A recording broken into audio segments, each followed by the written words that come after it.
départ yi tamit nemmeeku nañ ci départ boo xam ne mën nañ wax ne départ bu am solo mooy bi nga xam ne moom mooy départu Ahmed Fall Braya. Bon, je ne peux pas parler, tu sais, tout départ est regrettable dans un parti. Nous sommes un tout. Tout départ est regrettable. Mais personne n'est indispensable également. On ne peut retenir personne. Nous pensons que la politique, c'est des principes, c'est des valeurs, c'est des idéaux, c'est des positions. Nous respectons la position de chacun et de tous, mais que les gens respectent nos positions.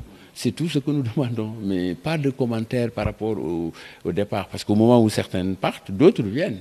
Donc, comme disait Wade, le parti c'est un train à chaque station des gens. mais PDS moom bokkatul ci parti yi nga xam ne nit ñaa ngi ñëw xëy na parce que instant yi pour nga limal ma koo xam ne bàyyi na beneen parti ñëw ci PDS dina jafe lool. Vous savez, peut-être vous connaissez pas le PDS xamuloo PDS mais.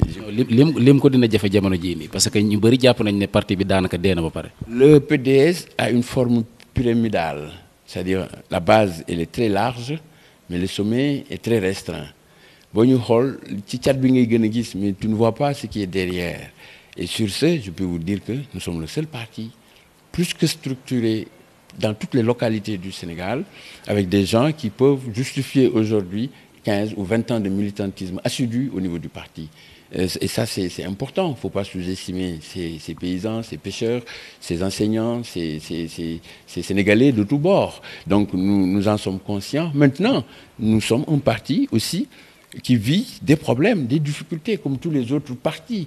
Et nous sommes conscients que nous sommes un parti qui a besoin aujourd'hui d'être redynamisé, d'être rajeuni, d'être réadapté par rapport à la donne actuelle et au monde actuel. Tout ça, nous en sommes conscients, mais il faut faire les choses quand même à la bonne époque, au bon moment, à la bonne heure, exactement, pour que ça soit bien.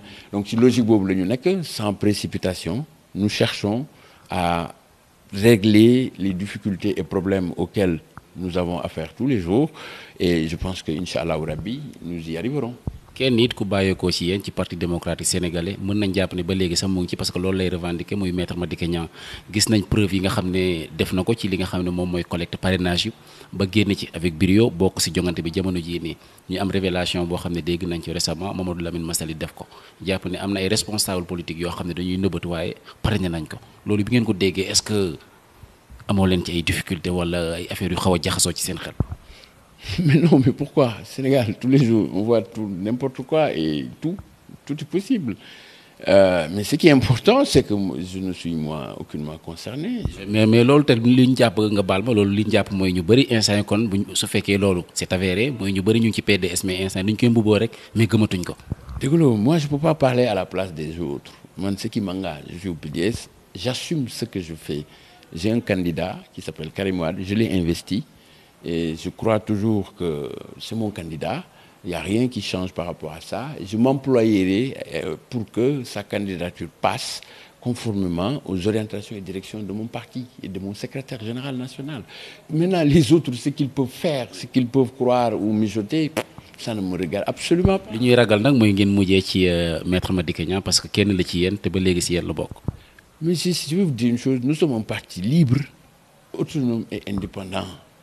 Nous avons un candidat. Notre candidat s'appelle Karim Wade.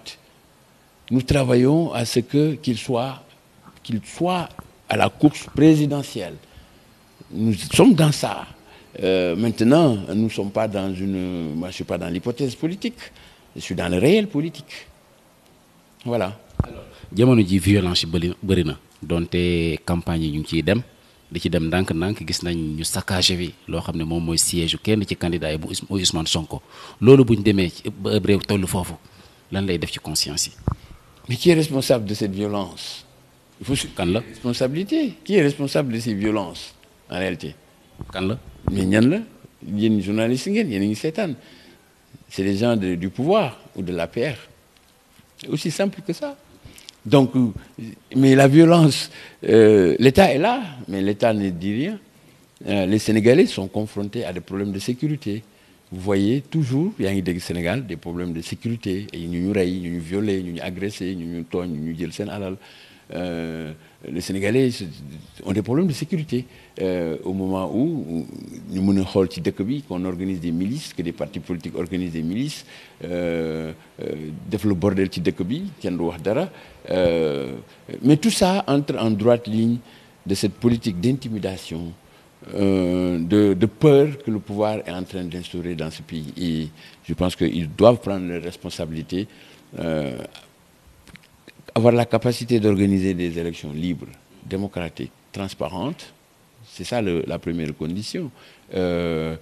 Pouvoir garantir la sécurité de tous les Sénégalais et de leurs biens, et mettre les dispositions qu'il faut pour que cette violence-là s'arrête. C'est à eux, c'est pas aux partis politiques qui sont soumis à la loi que l'État, le pouvoir est tenu de garantir et de sécuriser. tey jii boo doon xelal 4 candidats yi nga xam ne ñoom ñoo war a jàmmaarloo Macky Sall au soir du 24 février ngir ñu mën cee génn maanaam am ci ndam que ce soit au premier ou au deuxième tour lan lay doon comme conseil. mais man du ma seen conseil fay ñu ma am nañu ay conseillers li ma amal solo daal pour ma mun wax te Sénégalais yëpp laa koy wax mooy que ni 2019 est un rendez-vous historique et que toute nos classes politiques ñi recalé ak ñi jàll ñëpp qu'ils comprennent que c'est le vrai combat de la démocratie. Que c'est le combat pour la restauration de la dignité de l'homme politique sénégalais. C'est montrer que tout ce qu'on a fait de par le passé, de 60 à aujourd'hui, a sa raison d'être.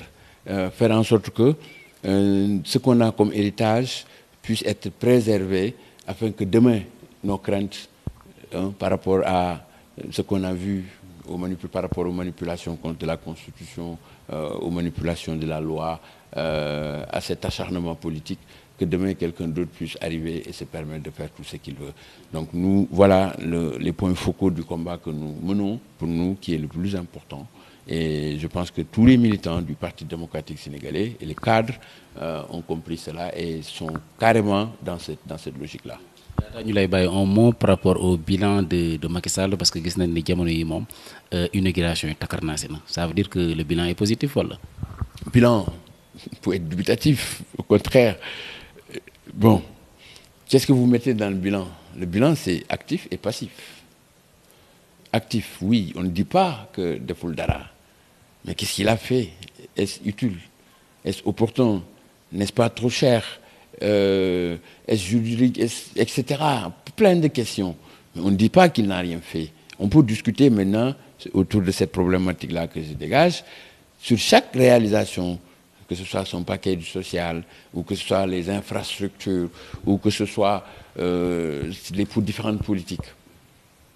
Donc on peut discuter là-dessus. Mais globalement, de l'autre côté du bilan, vous avez l'actif.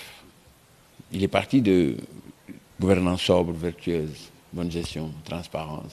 Qu'en est-il de la bonne gouvernance? Qu'en est-il de l'état de la démocratie? Qu'en est-il de ses engagements? La parole donnée devant les Sénégalais, je vais faire 5 ans, je renonce à mon mandat de 7 ans. Je ne nomme jamais mon frère par décret.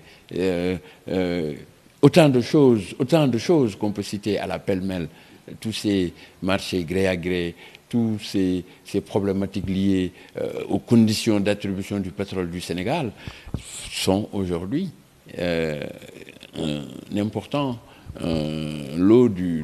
constituent un lot important du passif. Et je pense que c'est ce qui est le plus décisif, parce que Macky Sall n'était pas élu sur la base d'un bilan matériel, mais plutôt d'un bilan moral. Et ce bilan moral, ça s'est résumé à la notion de bonne gouvernance, gestion sobre et vertueuse, la patrie avant le parti. Mais tout ça, vous voyez, donc c'est ça l'échec. Le vrai échec, c'est ça, en résumé. Maintenant, ce que tous les Sénégalais regrettent plus profondément, c'est le fait qu'il ait voulu vraiment nous ramener à ce niveau de débat politique où nous sommes dans des faux procès, des manipulations de la justice à des fins politiques, où nous sommes dans l'usage de la puissance publique, où on est là, peut-être c'est des puissances internationales ou je sais pas, des lobbies qui sont derrière pour tirer la ficelle. Donc vraiment, globalement, sur le bilan de Macky Sall, c'est un bilan vraiment je dirais pas mitigé, mais c'est un bilan qui n'a pas de poigne. C'est un bilan sans âme. Ce qu'il inaugure, tout le monde sait que c'est pas un trophée de guerre pour un gouvernement de nous faire des réalisations sur la base des beauty. Beauty, nous savons tous comment ça marche, et de vouloir brandir cela comme trophée de guerre. Nous voyons qu'aujourd'hui, notre système de santé est à lambeaux, est à terre. Les enseignants, vous voyez ce qui se passe. Les étudiants, vous voyez tout cela dans ce pays. Donc, côté socialement parlant, ça ne va pas. Les bourses sociales, chaque année, le nombre augmente et les indicateurs montrent que le taux de pauvreté galope encore. Vous vous rendez compte que, voilà, globalement, en fait. Mais Macky Sall ne veut pas qu'on discute de ça. Il veut qu'on discute, qu'on soit là à discuter d'élections, de nous ramener à 85 ou 86 ou 83. On aurait pu aujourd'hui discuter de le Sénégal de demain. Qu'est-ce que nous pensons du pétrole du pays? Qu'est-ce que nous devons faire avec nos richesses, nos richesses?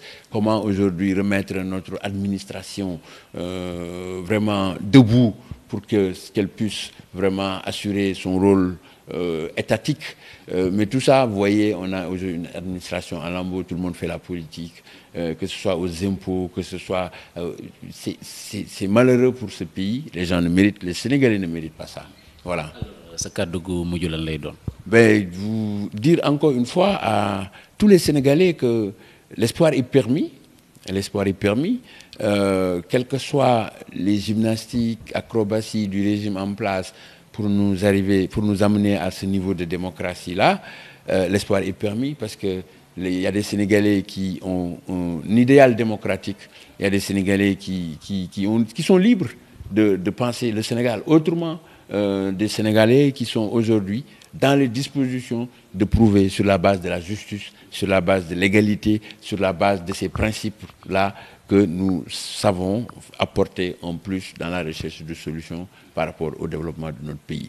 Et c'est ça le sens, la quintessence de notre combat en tant que des libéraux, en tant que des membres du Parti démocratique sénégalais. Et je pense que notre secrétaire général, Maître Wade, en est conscient. Il sera là et il viendra discuter avec l'opposition sénégalaise sur cette situation-là qui est inédite. C'est une situation inédite et que personne dans ce pays n'ose ouvrir la bouche ou dire non, c'est pas possible. Nous sommes des démocrates, le PDS a mené un combat de principe, un combat d'idées et c'est ça la démocratie, nous continuerons ce combat.